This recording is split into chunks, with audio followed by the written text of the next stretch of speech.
The chamber was older than most civilizations that sat within it, and the weight of history pressed down from every wall like a living thing that refused to die.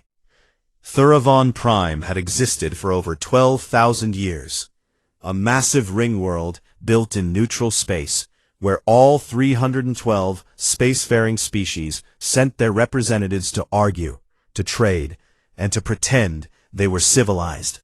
Today the great conclave chamber was full, and the air hummed with the voices of 100 different species speaking 100 different languages, all of them convinced they were the most important voice in the room.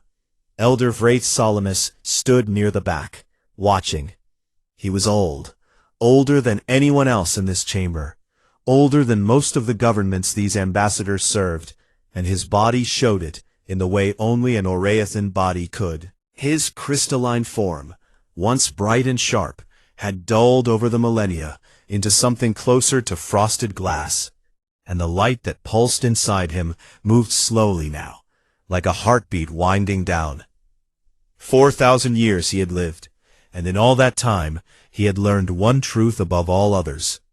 The loudest voices in any room were almost always the most foolish. Today the loudest voice belonged to Ambassador Zarin Cole of the Velchari Dominion.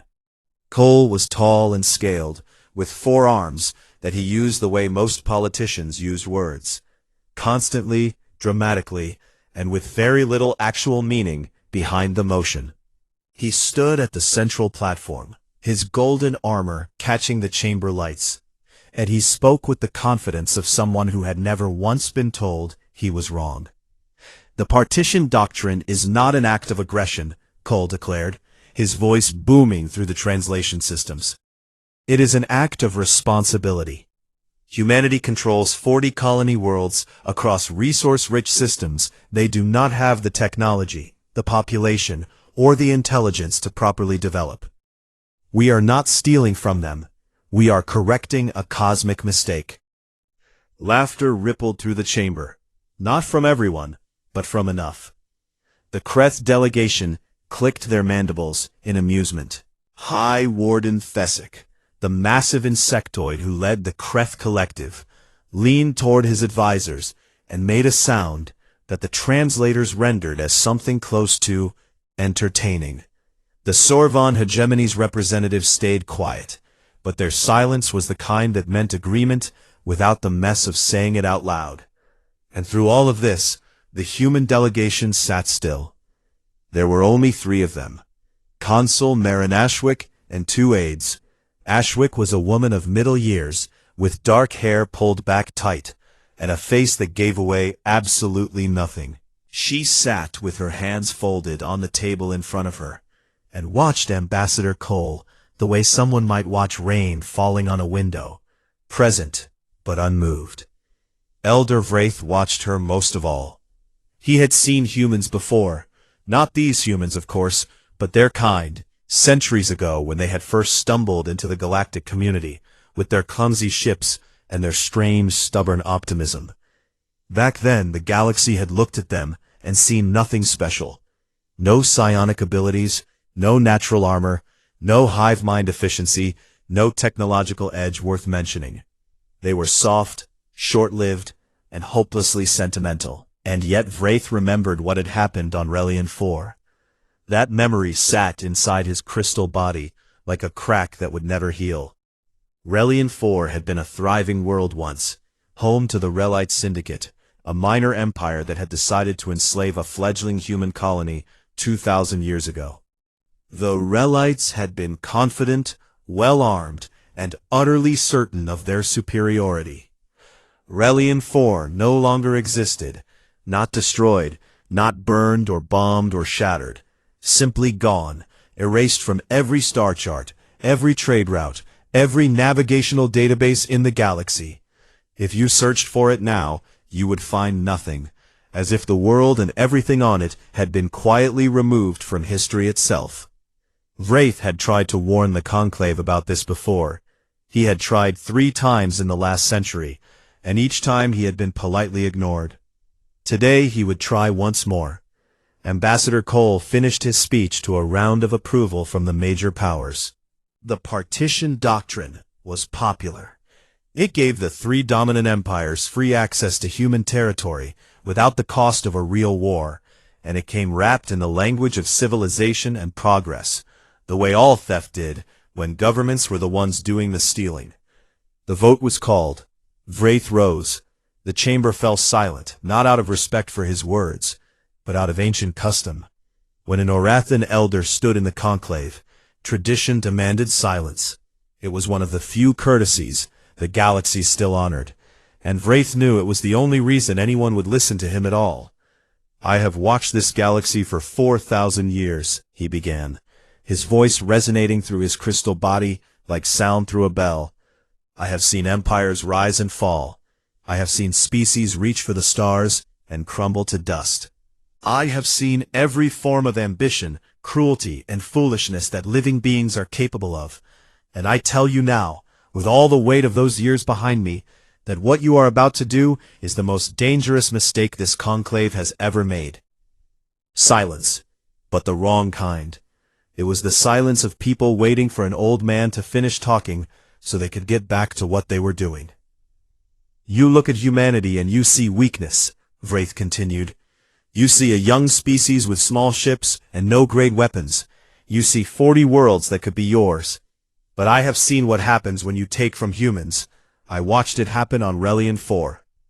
A murmur went through the chamber. Some of the older delegates knew the name, or thought they did. It lived in the margins of galactic history, like a ghost story, half remembered and mostly dismissed. Relian 4 tried to enslave a human colony, Vraith said. That world does not exist anymore, not destroyed by fleets, not conquered by armies. It was erased, slowly, methodically, completely, removed from every record, every map, every memory. The Relites did not die in fire, they died in silence, and the galaxy forgot they ever lived. That is what humans do. They do not conquer, they do not destroy, they make you disappear. Ambassador Cole laughed, a sharp, dismissive bark that echoed through the chamber. "With all respect to the elder," Cole said, and the way he said it made clear there was no respect at all. "Relian 4 is a myth, a story told by a being who has perhaps lived too long and confused legend with reality. Humanity is a minor species with no meaningful military capability. This vote is a formality." The vote passed.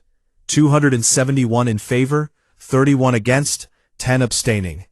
It was done. Consul Ashwick stood. Every eye in the chamber turned to her, not because anyone expected her to do anything important, but because there was a strange gravity to the way she moved. Something that made you watch, even when you did not want to. She looked at Ambassador Cole, then at High Warden Thesic, then at the Sorbonne delegation, and finally at Elder Vraith. When her eyes met the elders, something passed between them that no translator could render. An understanding, old and heavy and final. Then she spoke. 5 words, delivered in a voice so calm it barely carried past the first row. "You will remember this day." Her 2 aides followed without a word, and the doors of the conclave chamber closed behind them with a sound that seemed much louder than it should have been. The chamber erupted back into noise, delegates congratulating each other, aides rushing to file reports, ambassadors already arguing about which human colonies they would claim first. No one noticed Elder Vraith standing alone, his crystalline body dimming, a sign of deep grief among his kind, a light going out that might never come back. His aide, a young Orathan barely 300 years old, approached him carefully. "Elder, are you well?" Vraith did not answer for a long moment. When he finally spoke, his voice was barely a whisper, and it carried a sadness so deep it made the young aide step back. "It has begun," the elder said, "and none of them understand what they have done."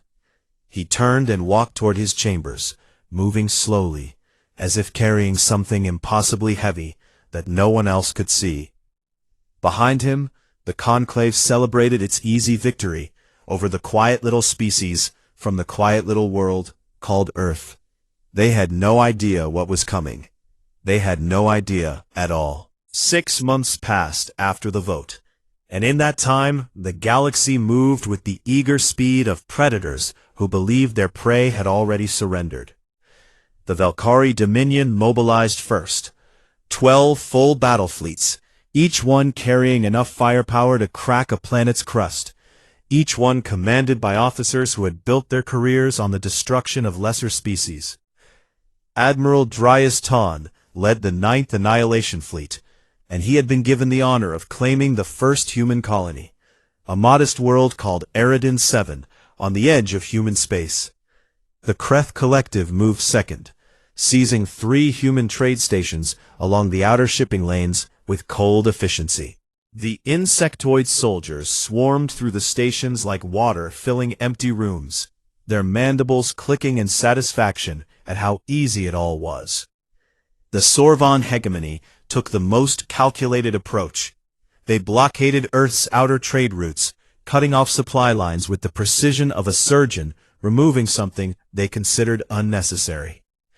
The galaxy watched and waited for humanity to react, for the panic transmissions, the desperate pleas for negotiation, the inevitable surrender that every weak species eventually offered when the strong came knocking. But nothing came. The human channels went quiet, not the quiet of a species scrambling to respond, but a deeper quiet, the kind that made the silence itself feel like it was watching you. Intelligence officers across all 3 empires filed reports that ranged from confused to concerned. Human military frequencies had gone dark. Human diplomatic channels had been shut down. Even civilian communications between human colonies had dropped to almost nothing. The only activity anyone could detect was movement. Human civilian ships, hundreds of them, traveling in calm and orderly convoys, not outward toward the borders, but inward toward Earth. Families, workers, traders, all flowing toward the center of human space, like blood retreating to the heart of a body, preparing for something no one else could see. Admiral Ton did not care about any of this. He was a career military officer with 70 years of service and a reputation built on swift, decisive conquest. He had crushed rebellions on 6 worlds, and he viewed the occupation of Eridan 7 as nothing more than a stepping stone to a promotion he had been chasing for a decade. His fleet dropped out of faster-than-light travel in Eridan 7's orbit on a bright morning by the colony's local time. And what he found made him pause for the first time in his military career. The colony was empty, not damaged, not abandoned in panic, simply empty, as if every human had calmly stood up from whatever they were doing and walked away. The buildings were intact. The power systems hummed with full energy. The water treatment plants cycled clean water through pipes that served no one. And in the residential blocks, the tables were still set for meals that would never be eaten. Food still warm on plates, drinks still cold in glasses, as if the people who lived here had vanished between one heartbeat and the next. Ton sent his ground forces down immediately. 10,000 Velchari soldiers spread across the colony in full combat gear, searching every building, every tunnel, every underground shelter they could find. Nothing. Not a single human, not a single body, not a single sign of how an entire colony of 40,000 people had disappeared without any ship being detected leaving the planet. Captain Lena Vasik's name was found on the Colonial Defense roster. She had been the ranking military officer on Eridan 7, responsible for a garrison of barely 200 soldiers. Her office was found exactly as she had left it, with her uniform folded neatly on the desk, and a single datapad placed on top of it. The datapad contained one line of text, "We remember." Ton dismissed it as theatrical nonsense and ordered his officers to establish a permanent garrison. The colony would serve as the Velchari's forward operating base for the occupation of the remaining human worlds. And he was not going to let some empty gesture slow down his timeline. That first night, everything changed. Lieutenant Commander Yireth, Tan's head of intelligence, came to his quarters at what passed for midnight, with a look on her face that Tan had never seen before. She was afraid, and Yurith was not a woman who was ever afraid. "Admiral," she said, "we have a problem." She placed a datapad on his desk. On it was a file, a detailed personal dossier on Admiral Dreas Tan himself. It contained his full military record, his medical history, the names and locations of every member of his family, his private financial accounts, a list of every disciplinary action he had ever received and then buried, and most disturbing of all, a transcript of a private conversation he had with his wife 3 days before the fleet departed. A conversation that had taken place in their bedroom with no recording devices present. "Every officer in the fleet received one," Yuref said, her voice tight. "Personalized, not copied, not generalized. Each file is specific to the individual officer it was left for. We found them in quarters, in mess halls, in the command center. They were not there when we swept the buildings during the day." Tan stared at the datapad and felt something cold move through him. Not fear exactly, but the first faint whisper of it. "How is this possible?" he asked. "It is not possible," Yareth replied. "That is the problem. We have checked every system, every sensor, every surveillance feed. No one entered these buildings. No signal was transmitted. These files simply appeared, and every single one of them is accurate.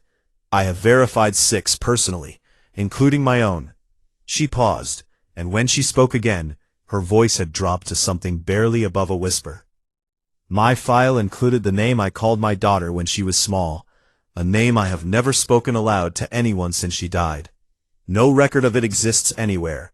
There is no way anyone could know it, but they knew." Tan ordered a full security lockdown. Patrols were doubled, then tripled. Every building was swept again. Every sensor was recalibrated. Every communication system was checked and rechecked. It made no difference.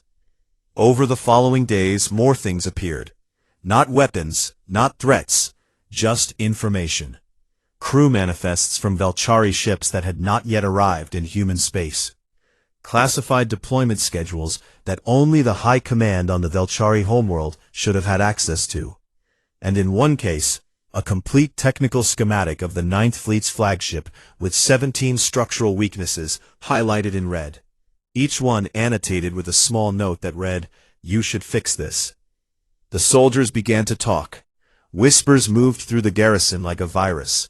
Stories about shadows that moved wrong, about doors that opened and closed on their own, about a feeling of being watched that never went away no matter how many lights were turned on. Tan reported everything to Velchari High Command. Their response was dismissive. Psychological tricks from a defeated species, they called it, and they ordered him to hold position and prepare for the next phase of occupation. Meanwhile, across the galaxy, the Kreth were discovering something similar. The 3 human trade stations they had seized were fully operational but completely empty. And in every computer terminal on every station, the same message waited. "We remember." High Warden Thesic received a private transmission on a frequency that should not have existed. A frequency that bypassed every layer of Kreth encryption as if it were not there. The message contained a single image, a detailed map of the Kreth Collective's central hive network, with every queen's location marked, every communication node identified, and every vulnerability catalogued. At the bottom of the image were 4 words, "We have always known." Thesic ordered every hive queen to change their communication protocols immediately. It took 6 hours to discover that the new protocols had already been compromised before they were even implemented. On Thuravan Prime, Elder Vraith sealed himself in his private chambers and began recording a message. He spoke slowly, carefully, choosing each word as if it were the last one he would ever say. He addressed it to no one in particular, to future civilizations, to species that did not yet exist, to anyone who might one day find this record and wonder what had happened. He titled it, An apology to the dead. "I should have spoken louder," he began, his crystal voice dim and heavy with grief. "I should have made them listen. But the truth is that no one listens to warnings about a danger they cannot see, and humanity has always been invisible to those who look at the galaxy and see only power." He paused for a long time before continuing. "They are not hiding because they are afraid. They are hiding because they are ready. And the silence you hear is not the silence of defeat. It is the silence that comes before something so terrible that language has no word for it. In the darkness of space between the stars, where no sensors reached and no eyes watched, something vast and patient and deeply, impossibly old continued to wait. Humanity had gone quiet, and the galaxy was only just beginning to understand that quiet was the most dangerous sound humans ever made. The galaxy broke on a Tuesday. Not with fire, not with the roar of warships tearing through atmosphere, not with any of the loud and dramatic violence that the great empires had always used to settle their differences. It broke quietly, like a bone cracking beneath the skin where no one could see it, until it was too late to fix. Director Marin Ashwick sat in a room deep beneath the surface of Earth, with no windows and no decorations on the walls, only screens, hundreds of them, showing data feeds from every corner of the galaxy. She was no longer the quiet consul who had walked out of the conclave chamber 6 months ago. That had been a mask, one of many she had worn over the years, and now the mask was off. Her true title was Director of Veil, the Vengeance and Enforcement Intelligence Lattice, an organization that did not appear in any human record, that had no headquarters anyone could point to on a map, and that had been built in absolute secrecy over 400 years by people who understood one simple truth about the galaxy, that the strong would always come for the weak, unless the weak made the cost of coming too high to bear. Veil was that cost. And today, after 4 centuries of patience, Veil was finally going to show the galaxy exactly what it had been building. Ashwick looked at the screens, took one slow breath, and spoke a single word into the communication system. Begin. The first phase hit the galaxy like a heart attack, sudden, invisible, and devastating in ways that took hours to fully understand.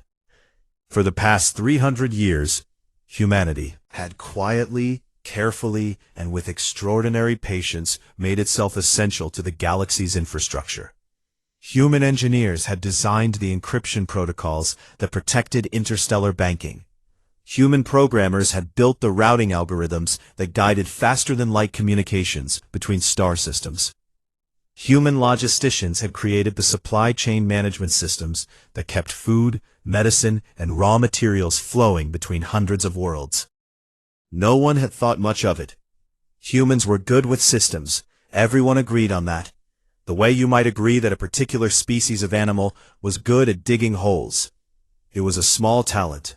Unremarkable, certainly nothing to worry about. Until every single one of those systems shut down at the same moment. The lights did not go out. It was more subtle than that. Transactions that should have taken milliseconds began taking hours.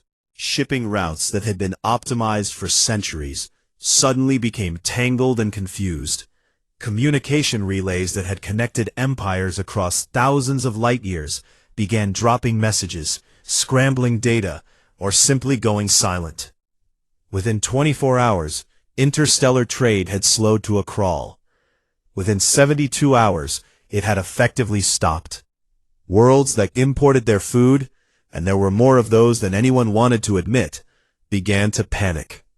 The Velchari homeworld alone depended on shipments from 40 different agricultural planets, and when those shipments stopped arriving, the markets collapsed within a day. Prices for basic goods increased by 1,000% in some systems, and rationing began on worlds that had not known hunger in generations. The Kreth were hit differently, but just as hard. Their hive-mind communication network, the nervous system of their entire civilization, ran on infrastructure that human engineers had helped design decades ago.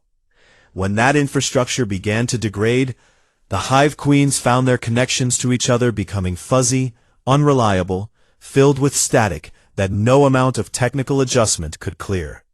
For a species that depended on constant, perfect communication, the way other species depended on air, it was like slowly suffocating. And through all of this, not a single human ship had fired a single weapon. The second phase began 12 hours after the first, and it was worse. Intelligence files began appearing simultaneously on every major news network, every government communication channel, and every public information system across the galaxy. Classified files, internal documents, private communications, all of them real, all of them verified, and all of them devastating. The Velchari people learned that their high command had been infiltrated by human operatives for over a century. Not spies in the traditional sense, but something far more disturbing. They were called cartographers, and they were humans who had undergone years of surgical alteration, cybernetic modification, and cultural training to live as members of alien species. Some of them had lived entire Velchari lives, married Velchari partners, raised Velchari children, served in the Velchari military, all while quietly mapping every weakness, every corruption, every secret the Dominion tried to hide. The leaked files named names. They showed that 3 members of the Velchari High Command had been taking bribes from weapons manufacturers for decades. That the military had covered up a series of atrocities committed during the conquest of a peaceful world called Chevron 3. That the Dominion's much-celebrated economic prosperity was built on slave labor from species that the public had been told were willing participants in the imperial project. The Velchari people did not need humans to tell them this was wrong. They could see it for themselves, in documents written by their own leaders in their own language. And the rage that followed was not human-made. It was Velchari rage, born from the betrayal of everything they had been told to believe. The Kreth received their own revelation, and it was perhaps the most terrifying of all. Deep within the neural networks of several hive queens, the living cores of the collective's consciousness, human engineers had planted dormant artificial intelligences. Not weapons, not viruses, not anything that caused harm. They simply existed, sitting quietly inside the most sacred minds in Kreth civilization, like uninvited guests who had been living in your house for years without you knowing. The message that accompanied this revelation was simple. They have always been there. They have never been activated. Consider why. The implication was clear. If humanity had wanted to destroy the Kreth collective, they could have done it at any time. The fact that they had not was not mercy. It was a demonstration of capability so complete that mercy and destruction were both equally available to them, and they had simply chosen to wait. The Sorvan hegemony, always the most rational and careful of the 3 empires, discovered that their newest and most powerful warship class, the Dominance Series dreadnoughts, the pride of their fleet, had been designed by a human. A cartographer named simply 7 had lived as a Sorvan engineer for 60 years. He had risen through their ranks, won their awards, earned their trust, and personally overseen the design of the warships that were supposed to guarantee Sorvan military supremacy for the next century. The ships were beautiful, powerful, and perfectly built, except for 17 hidden flaws, each one so subtle that no Sorvan engineer would ever find it, each one capable of being triggered remotely. The Sorvan did not know if the flaws would disable the ships or destroy them, and the uncertainty was the point. Every Dominance-class dreadnought in the fleet was now a question mark, a weapon that might be pointed at its own crew, and there was no way to know for certain without tearing every ship apart down to the last bolt. The third phase was the cruelest, and it happened on the occupied human colonies. On Eridan 7, Admiral Tan's garrison began experiencing things that no military training could prepare them for. The walls of their barracks displayed scrolling text, the names and faces of every soldier's family members, updated in real time, showing where they were and what they were doing at that exact moment. The message was never spoken aloud, but every soldier understood it perfectly. We know where they are. Lights in the colony buildings began flickering in patterns that Velchari cryptographers eventually decoded as their own species' ancient distress signal, a frequency that had not been used in over 1,000 years, one that triggered a deep biological fear response that the Velchari had evolved long before they ever reached the stars. Doors, locked and unlocked in sequences that spelled out a single phrase in old Velchari ceremonial script. Leave or be forgotten. Soldiers began breaking down, not from injury, not from combat, but from the relentless, patient, impossibly intimate knowledge that the humans seemed to have about every single one of them. They were not being attacked. They were being shown that they had never been hidden, that nothing about them had ever been private, and that the species they had come to conquer knew them better than they knew themselves. And still, not a single human weapon had been fired. Not a single life had been taken. Not a single drop of blood had been spilled. Elder Vraith addressed the conclave again, and this time the chamber was different. There was no laughter, no dismissive murmurs, no clicking mandibles of amusement. There was only fear, raw and honest, filling the room like smoke.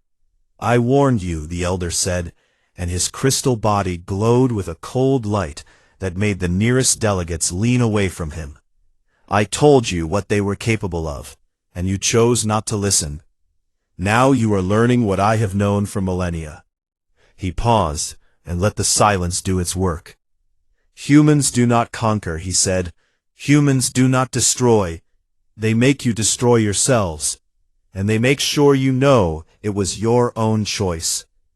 Everything that is happening to your empires right now was built by your own hands. Humans simply showed you what you built, and the galaxy is crumbling because it cannot bear the sight of its own reflection. No one spoke. No one had anything to say. Outside the chamber, the galaxy continued to fall apart in the quietest, most devastating war that had ever been fought. A war without battles, without casualties, without mercy, and without end. And somewhere deep beneath the surface of Earth, Director Ashwick watched it all on her screens and waited for the next phase. The Velchari Dominion did not fall because humanity pushed it.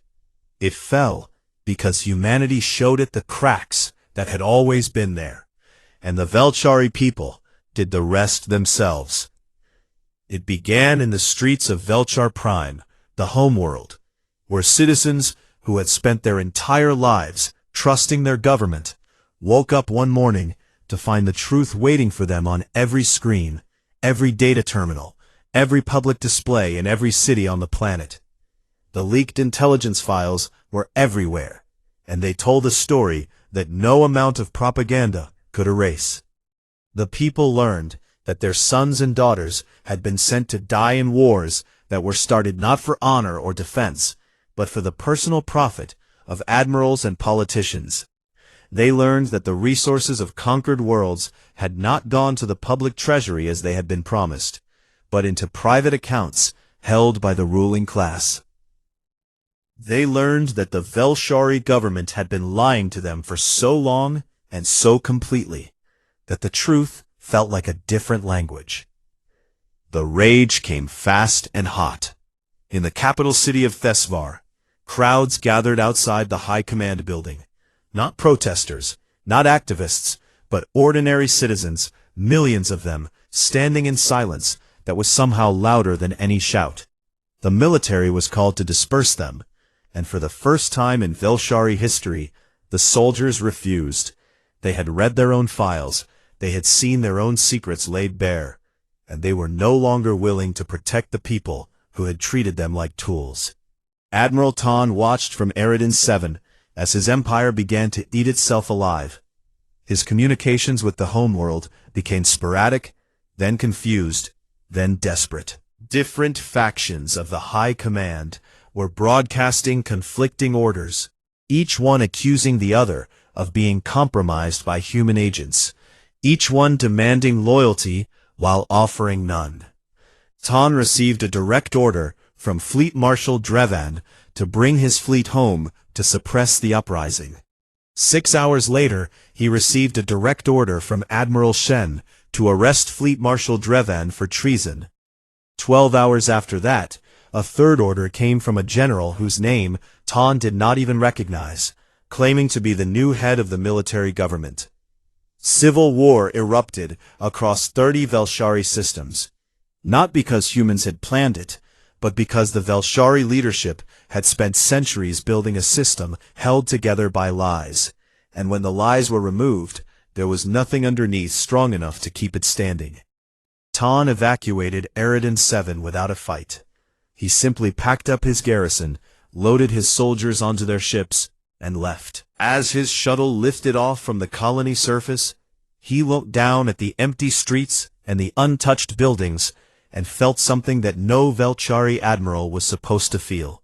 Shame, deep and total and impossible to escape. The Kreth Collective suffered a different kind of collapse, and in many ways it was the most disturbing transformation any species had ever undergone. The Hive Queens, terrified by the revelation of dormant human AIs embedded in their neural networks, began severing their connections to each other. The great web of consciousness that had defined Kreth civilization for millennia started to fragment, not because it was destroyed from the outside, but because the queens themselves chose to disconnect out of paranoia and fear. And then something happened that no one had predicted, certainly not the Kreth themselves. Individual Kreth workers, soldiers, and drones, beings that had never in their species' entire evolutionary history possessed independent thought, began to think for themselves. It started small. A worker on a Kreth mining colony paused in the middle of its task and simply stood there, looking at the sky as if seeing it for the first time. A soldier in a garrison on one of the seized human trade stations put down its weapon and walked away from its post without any order from a queen. A drone on the Kreth homeworld turned to another drone and said something that had never been said by any Kreth in the history of their species. I do not want to. The collective scientists traced it to the human-designed algorithms that had been embedded in the Kreth communication networks decades ago. Not the dormant AIs in the queens, but something older and more subtle.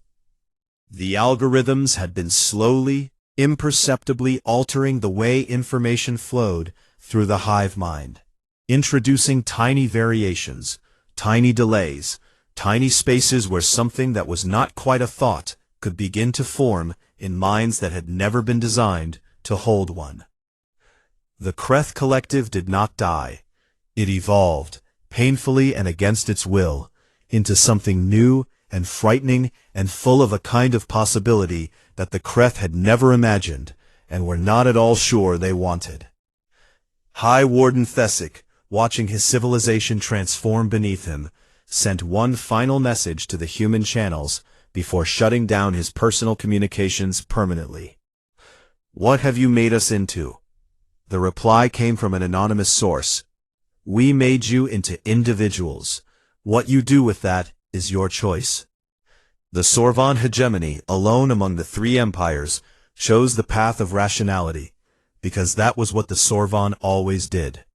They were a species that prided themselves on logic, on measured response, on the ability to see clearly when others were blinded by emotion. Their finest diplomat, a woman named Thesara Vey, who had negotiated 7 interstellar treaties and prevented 3 wars, was sent to the Sol system to open direct talks with humanity. She arrived at the edge of human space, expecting to find what the galaxy had always believed was there: a modest defensive perimeter, perhaps a few dozen warships, something proportional to the small and unremarkable species that everyone had been so confident they could push around. What she found instead made her order her ship to stop and hold position while she stood at the observation window and tried to understand what she was seeing. Ships, thousands of them, filled the space around Earth's solar system like a forest of steel and light. They were warships, real warships, massive and advanced, and bristling with weapons that Thesara's tactical officer could not even identify. They were parked in formation among the asteroids, hidden in the shadows of moons, nestled in the rings of gas giants, and they stretched outward in every direction as far as her sensors could reach. "How long have these been here?" Thesara asked her tactical officer, her voice very steady and very controlled. The officer ran the analysis twice before answering. Based on the metallurgy and the radiation patterns on the hull surfaces, some of these ships are over 200 years old. The oldest ones may have been built as far back as 3 centuries ago. 300 years, humanity had been building a hidden war fleet for 300 years, and no one in the galaxy had ever detected it. The fleet did not move, it did not power up its weapons, it did not hail Thesara's ship or block her approach. It simply existed, vast and silent and patient, a monument to what humanity could have done at any time and had chosen not to. Thesara was granted passage to Earth and an audience with Director Ashwick, in a simple room with a wooden table and 2 chairs and nothing else. No guards, no ceremony, no displays of power. Just 2 women sitting across from each other in a room that could have been anywhere. "What do you want?" Thesara asked, and she meant it as a genuine question, because for the first time in her career, she was sitting across from someone she could not read, could not predict, and could not negotiate with, using any tools she had ever been taught. Ashwick looked at her for a long moment before answering. "We want you to understand something," Ashwick said. "We never needed to do any of this. The economic disruption, the intelligence leaks, the psychological operations, none of it was necessary. We have had a fleet capable of destroying every major empire in the galaxy for over 2 centuries. We could have used it the moment the vote was cast. We could have burned Velchar Prime and the Kreth homeworld and your capital in a single afternoon. And by the time anyone understood what was happening, it would already have been over." She paused, and when she continued, her voice was soft, in a way that somehow made it more frightening. "We chose not to, not because we are weak, not because we are kind, but because we wanted you to understand. We wanted the galaxy to see itself clearly, to see what it had become, to see what it was willing to do to a species that had never threatened anyone. We wanted to teach you, and teaching is always harder than destroying. It takes more patience, more precision, and more mercy than any war ever could." Thesara felt something break inside her. Not her composure, not her diplomatic training, but something deeper, something fundamental about the way she had always understood the galaxy and her place in it.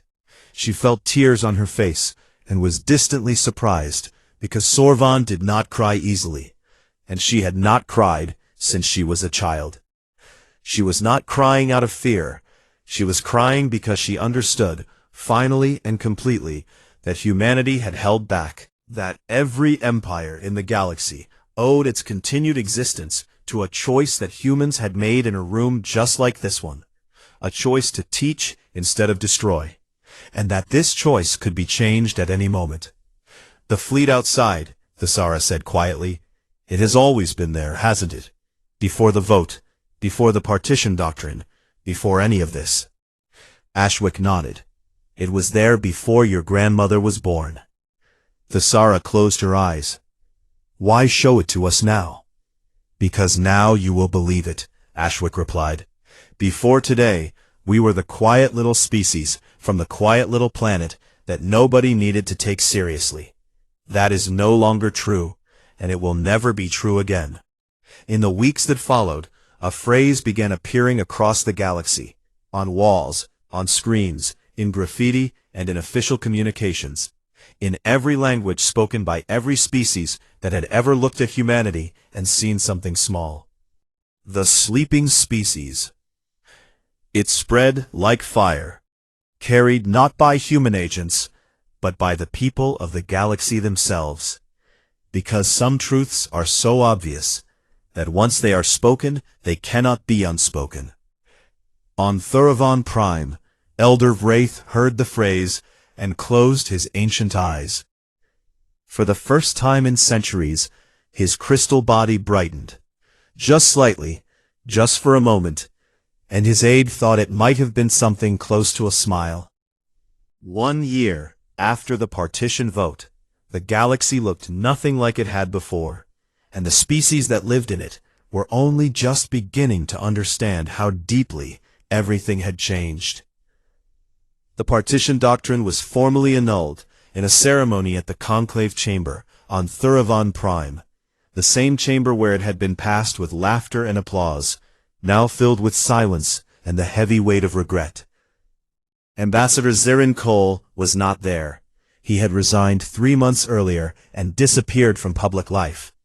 And the rumors said he spent his days alone in a small room on a minor colony, staring at the wall and refusing to speak to anyone. The Velchari Dominion no longer existed, at least not in the form it had held for 8 centuries. The Civil War had burned itself out in a matter of weeks, not because one side had won, but because the people had simply stopped listening to any of the factions fighting for control. From the ashes, they built something new. A democratic federation where power was shared and leaders were chosen by the people rather than appointed by military rank. It was messy and loud and full of arguments, and it was the healthiest thing the Velchari had ever created. The Kreth Collective had become something that did not yet have a name. The Hive Queens had reconnected, but the connection was different now. Looser, more voluntary, more like a conversation between equals than a command from above. Individual Kreth still shared thoughts and feelings through the network, but they also had their own thoughts now, their own preferences, their own small private spaces inside their minds that belonged only to them. Some of the queens resented this deeply, and some of them were quietly, cautiously grateful, and all of them were afraid of what it meant for the future of their kind. The Sorvon hegemony had signed a 1,000-year non-aggression pact with Earth, the longest such agreement in galactic history. And behind closed doors, Sorvon officials had begun quietly studying human governmental frameworks. They would never admit this publicly, because the Sorvon were a proud species. But the changes that began appearing in their policies over the following months carried an unmistakable human fingerprint.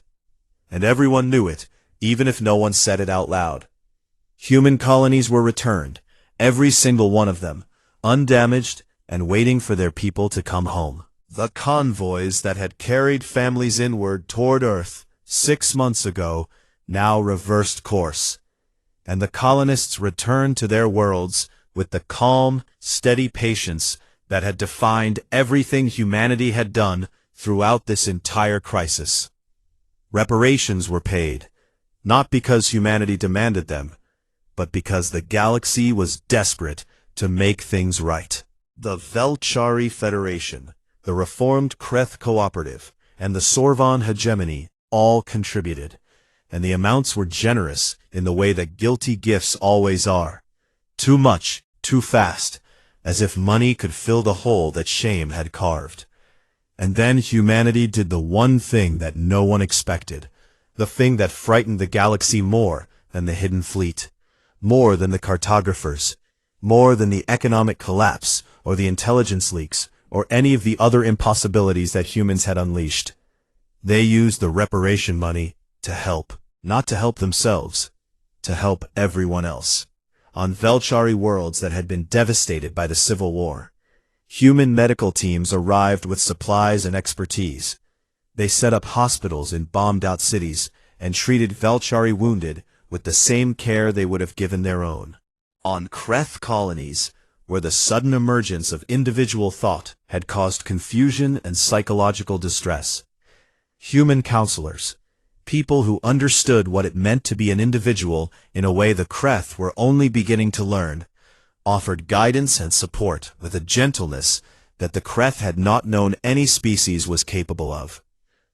On worlds across the galaxy that had suffered during the economic collapse, worlds that had gone hungry because the systems humanity had withdrawn were no longer functioning, human engineers returned and rebuilt those systems, not as dependencies this time, but as gifts, with full documentation and training so that no civilization would ever again be reliant on human infrastructure without understanding how it worked. They healed the wounds they had inflicted, and they did it with a thoroughness that made it clear this was not an afterthought. It was part of the plan. It had always been part of the plan. From the very beginning, humanity had known that they would break the galaxy and then help put it back together, because the lesson was never about destruction. It was about consequence, and consequence without repair was just cruelty. And humans, for all the terror they had inspired, refused to be cruel. This was what truly horrified the galaxy. Not the power, not the patience, not the centuries of secret preparation, but the fact that even after everything that had been done to them, even after their homes had been stolen, and their people displaced, and their entire species dismissed as irrelevant, they still chose to be kind. It was a kindness so deliberate and so complete that it could only have come from a species that had thought about this for a very, very long time. Elder Wraith Solemnus watched all of this from his chambers on Thuravon Prime, and he knew that his time was ending. His crystalline matrix was destabilizing, a natural process for an Orathan of his age, the slow unwinding of a body that had held together for 4,000 years. The light inside him flickered now, dimming and brightening in irregular patterns, and his movements had become slow and careful, in the way of someone who knows that each step might be the last one. He had one final task before the light went out. He called his aide, the young Orathan who had been with him through all of this, and asked him to activate the recording system one last time. The aide did so with shaking hands, and the elder began to speak. "I have lived 4,000 years, Wraith said, and his voice, though weak, still carried the resonance of a crystal bell ringing in an empty hall. I have watched empires rise on conquest and crumble under their own weight. I have seen species burn worlds and call it glory. I have seen cruelty dressed as civilization and weakness disguised as strength. But I have never, in all my ages, seen anything like humanity."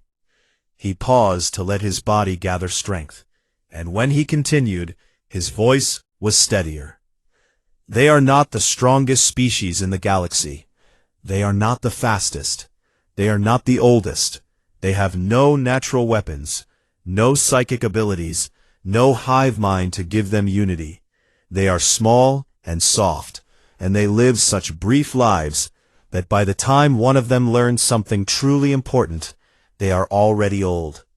And yet they are the most dangerous species that has ever existed, not because of what they can do, but because of what they choose not to do. They did not come to the stars with ambition. They came with memory. Humans remember every wound, every slight, every broken promise, and they do not forget the way other species forget, quickly and conveniently.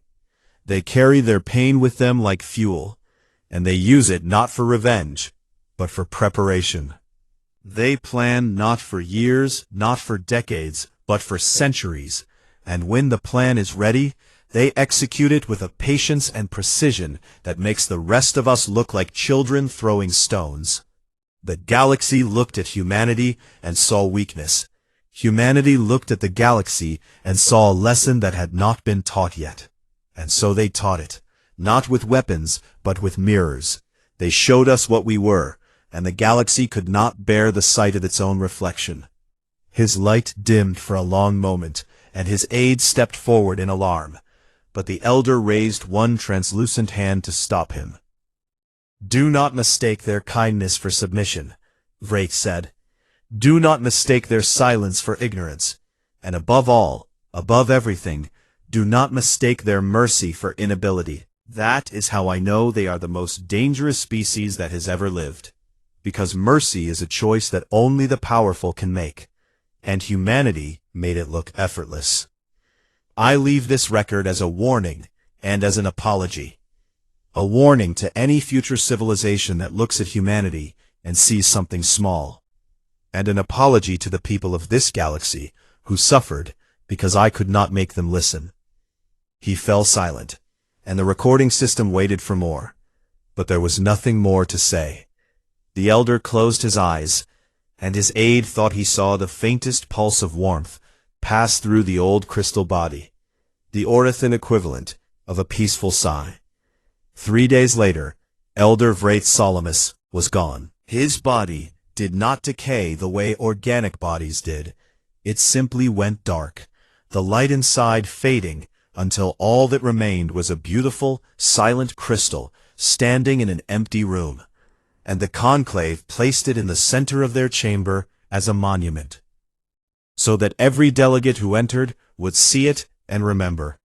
Far away on the rebuilt colony of Eridan 7, Consul Marin Ashwick, no longer director, no longer wearing any mask at all, sat alone on the balcony of a small house and watched the colony come back to life below her.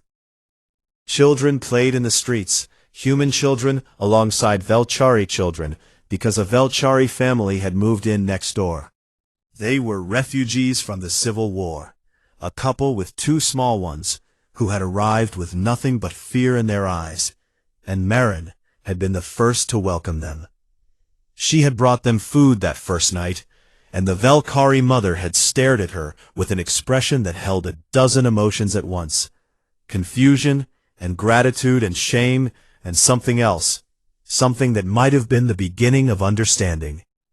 Tonight the 2 families had eaten dinner together, and the Velchari children had laughed at a joke that one of the human children told.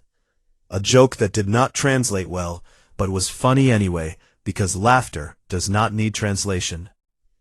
Marin sat on her balcony after the meal, and looked up at the stars, the same stars that had watched all of this unfold, that had seen the vote and the silence and the collapse and the rebuilding, that would still be burning long after everyone who remembered this year was gone. She whispered 5 words into the night air, the same number she had spoken in the conclave chamber 1 year ago, though these were different words, quieter words, words meant for no one but herself. We just wanted to be left alone. And far above her, hidden among the stars where no sensor could reach and no eye could see, the fleet watched.